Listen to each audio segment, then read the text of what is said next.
CM ನಾಳೆ ಬೆಳಗ್ಗೆ 11 ಗಂಟೆಗೆ ಡಿಸಿಎಂ ಅವರು ಸಿಎಂ ಅವರು ಮೀಟಿಂಗ್ ಕರೆದಿದ್ದಾರೆ.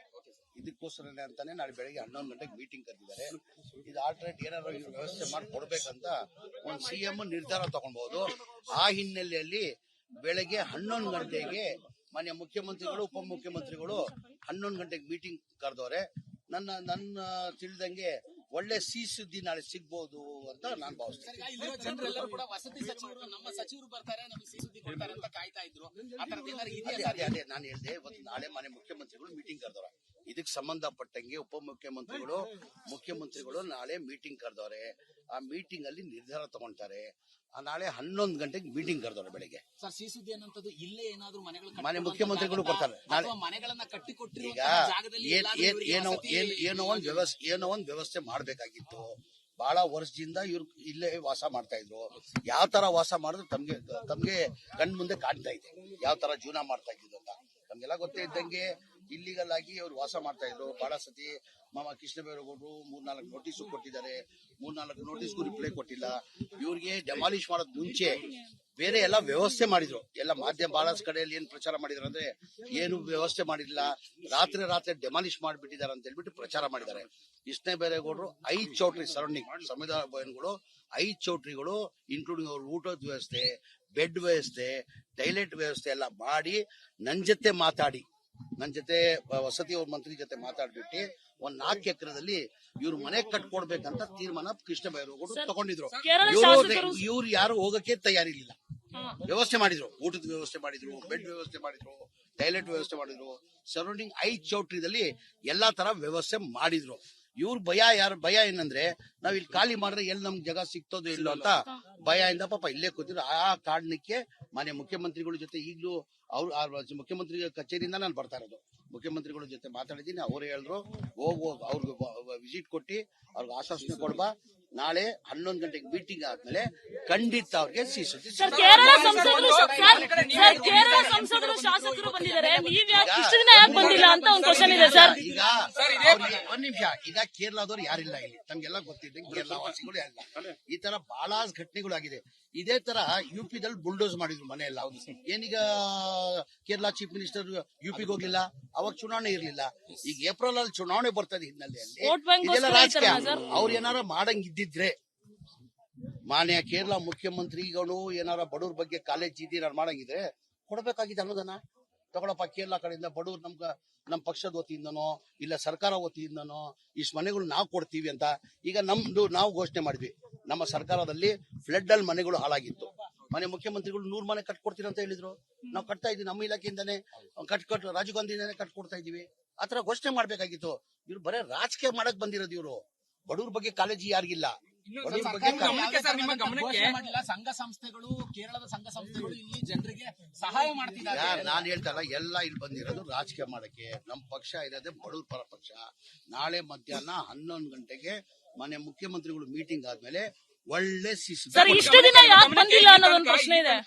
ಮಾಧ್ಯಮಗಳಲ್ಲಿ ಈ ರೀತಿಯಾದಂತಹ ವಿಚಾರ ಪ್ರಸ್ತಾಪ ಆಯ್ತು ಅನ್ನುವಂಥದ್ದನ್ನ ತಾವು ಪ್ರಸ್ತಾಪ ಪಡಿಸಿದ್ರಿ. ಬಟ್ ಆಗಿರುವಂತದ್ದು ಕೇರಳ ಸರ್ಕಾರ ಟ್ವೀಟ್ ಮಾಡಿ ನ್ಯಾಷನಲ್ ಇಶ್ಯೂ ಮಾಡುವಂತ ನಿಟ್ಟಿನಲ್ಲೇ ಇದನ್ನ ಬಿಂಬಿಸಿರುವಂತದ್ದು. ಅಂದ್ರೆ ರಾಜ್ಯ ಸರ್ಕಾರ, ಕಾಂಗ್ರೆಸ್ ಸರ್ಕಾರವೇ ಇದನ್ನ ಬುಲ್ಡೋಸರ್ ನೀತಿಯನ್ನು ಅನುಸರಿಸುತ್ತಿದೆ ಅನ್ನುವಂಥದ್ದನ್ನ ಒತ್ತಿ ಹೇಳುವಂತ ಪ್ರಯತ್ನವನ್ನ ಅಲ್ಲಿನ ಸಿಎಂ ಹೇಳ್ತಾರೆ. ಅದಾದ್ಮೇಲೆ ನಿಯೋಗ ಕೂಡ ಬರುತ್ತೆ ಅಲ್ಲಿಗೆ. ಕರ್ನಾಟಕದ ಹೆಸರನ್ನು ನಿಯೋಗ ಬಂದಿದ್ರಲ್ಲ, ಏನ್ ಸಹಾಯ ಮಾಡಿದ್ರು ಸರ್? ಅವ್ರು ಬರೋವರೆಗೂ ಬಂದಿಲ್ಲ ಅಂತ ಎರಡು ಟೈಮ್ ಊಟ ಕೊಟ್ಟಿದಾರ, ಏನಾರು ಬೇರೆ ಏನೋ ವ್ಯವಸ್ಥೆ ಮಾಡಿದಾರ? ಬಂದ್ರು, ಶೋ ಮಾಡಿದ್ರು, ಹೋದ್ರು.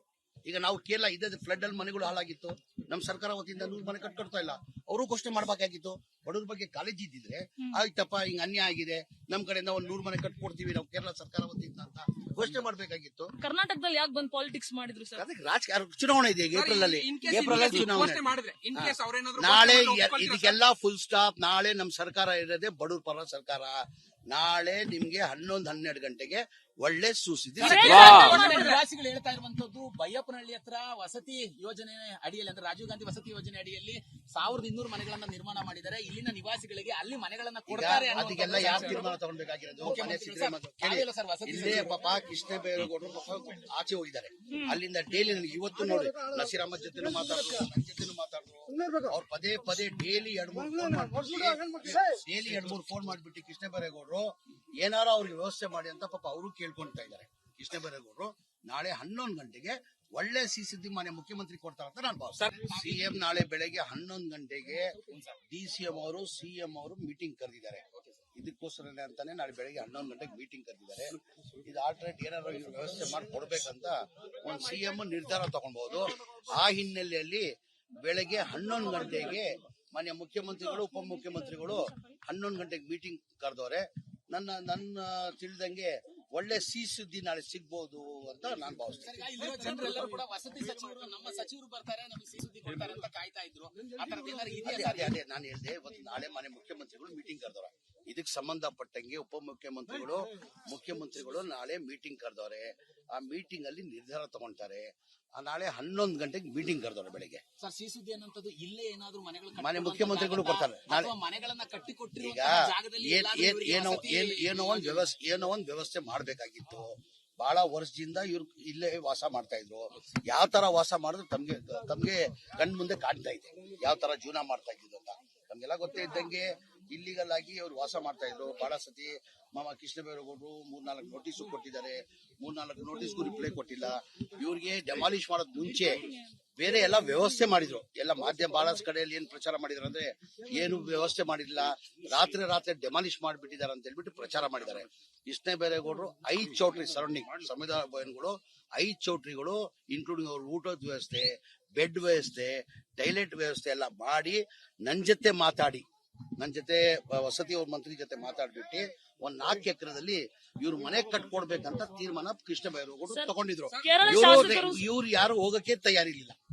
ವ್ಯವಸ್ಥೆ ಮಾಡಿದ್ರು, ಊಟದ ವ್ಯವಸ್ಥೆ ಮಾಡಿದ್ರು, ಬೆಡ್ ವ್ಯವಸ್ಥೆ ಮಾಡಿದ್ರು, ಟೈಲೆಟ್ ವ್ಯವಸ್ಥೆ ಮಾಡಿದ್ರು. ಸರೌಂಡಿಂಗ್ 5 ಚೌಟ್ರಿದಲ್ಲಿ ಎಲ್ಲಾ ತರ ವ್ಯವಸ್ಥೆ ಮಾಡಿದ್ರು.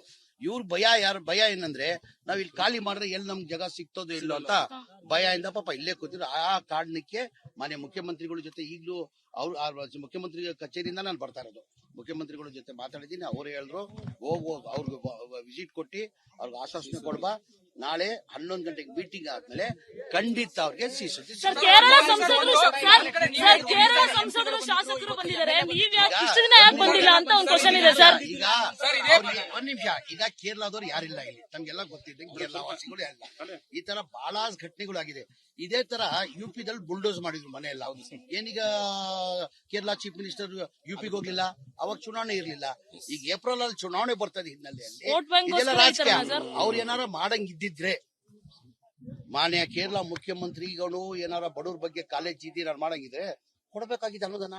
ತಗೊಳಪ್ಪ, ಕೇರಳ ಕಡೆಯಿಂದ ಬಡವ್ರು ನಮ್ ಪಕ್ಷದ ವತಿಯಿಂದನೋ ಇಲ್ಲ ಸರ್ಕಾರ ವತಿಯಿಂದನೋ ಇಷ್ಟು ಮನೆಗಳು ನಾವು ಕೊಡ್ತೀವಿ ಅಂತ. ಈಗ ನಾವು ಘೋಷಣೆ ಮಾಡಿದ್ವಿ, ನಮ್ಮ ಸರ್ಕಾರದಲ್ಲಿ ಫ್ಲಡ್ ಅಲ್ಲಿ ಮನೆಗಳು ಹಾಳಾಗಿತ್ತು. ಮನೆ ಮುಖ್ಯಮಂತ್ರಿಗಳು 100 ಮನೆ ಕಟ್ಕೊಡ್ತೀರ ಅಂತ ಹೇಳಿದ್ರು. ನಾವು ಕಟ್ತಾ ಇದೀವಿ, ನಮ್ಮ ಇಲಾಖೆಯಿಂದಾನೆ ರಾಜೀವ್ ಗಾಂಧಿಯಿಂದಾನೆ ಕಟ್ಕೊಡ್ತಾ ಇದೀವಿ. ಆತರ ಘೋಷಣೆ ಮಾಡ್ಬೇಕಾಗಿತ್ತು. ಇವ್ರು ಬರೇ ರಾಜಕೀಯ ಮಾಡಕ್ ಬಂದಿರೋದು. ಇವರು ಬಡವ್ರ ಬಗ್ಗೆ ಕಾಳಜಿ ಯಾರಿಗಿಲ್ಲ. ಸಂಘ ಸಂಸ್ಥೆಗಳು, ಕೇರಳದ ಸಂಘ ಸಂಸ್ಥೆಗಳು ಇಲ್ಲಿ ಜನರಿಗೆ ಸಹಾಯ ಮಾಡ್ತಿದ್ದಾರೆ. ನಾನು ಹೇಳ್ತಲ್ಲ, ಎಲ್ಲ ಇಲ್ಲಿ ಬಂದಿರೋದು ರಾಜಕೀಯ ಮಾಡಕ್ಕೆ. ನಮ್ಮ ಪಕ್ಷ ಇರೋದೇ ಬಡವ್ರ ಪರ ಪಕ್ಷ. ನಾಳೆ ಮಧ್ಯಾಹ್ನ 11 ಗಂಟೆಗೆ ಮಾನ್ಯ ಮುಖ್ಯಮಂತ್ರಿಗಳು ಮೀಟಿಂಗ್ ಆದ್ಮೇಲೆ ಒಳ್ಳೆ ಇಷ್ಟು ದಿನ ಯಾಕೆ ಬಂದಿಲ್ಲ ಅನ್ನೋದೊಂದು ಪ್ರಶ್ನೆ ಇದೆ.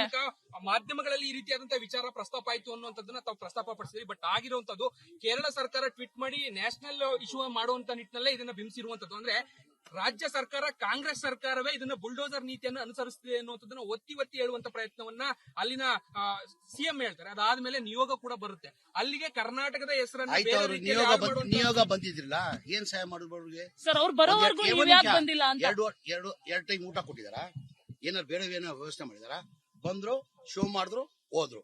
ಈಗ ನಾವು ಕೇರಳ ಇದ್ದ ಫ್ಲಡ್ ಅಲ್ಲಿ ಮನೆಗಳು ಹಾಳಾಗಿತ್ತು. ನಮ್ಮ ಸರ್ಕಾರ ವತಿಯಿಂದ 100 ಮನೆ ಕಟ್ಕೊಡ್ತಾ ಇಲ್ಲ. ಅವರು ಘೋಷಣೆ ಮಾಡ್ಬೇಕಾಗಿತ್ತು. ಬಡವ್ರ ಬಗ್ಗೆ ಕಾಳಜಿ ಇದ್ದಿದ್ರೆ ಆಯ್ತಪ್ಪ, ಹಿಂಗ್ ಅನ್ಯಾಯ ಆಗಿದೆ, ನಮ್ ಕಡೆಯಿಂದ 100 ಮನೆ ಕಟ್ಕೊಡ್ತೀವಿ ನಾವು ಕೇರಳ ಸರ್ಕಾರ ವತಿಯಿಂದ ಅಂತ ಘೋಷಣೆ ಮಾಡ್ಬೇಕಾಗಿತ್ತು. ಕರ್ನಾಟಕದಲ್ಲಿ ಯಾಕೆ ಬಂದು ಪಾಲಿಟಿಕ್ಸ್ ಮಾಡಿದ್ರು ಸರ್? ಅದಕ್ಕೆ ರಾಜಕೀಯ ಚುನಾವಣೆ ಇದೆ ಏಪ್ರಿಲ್ ಅಲ್ಲಿ ಚುನಾವಣೆ.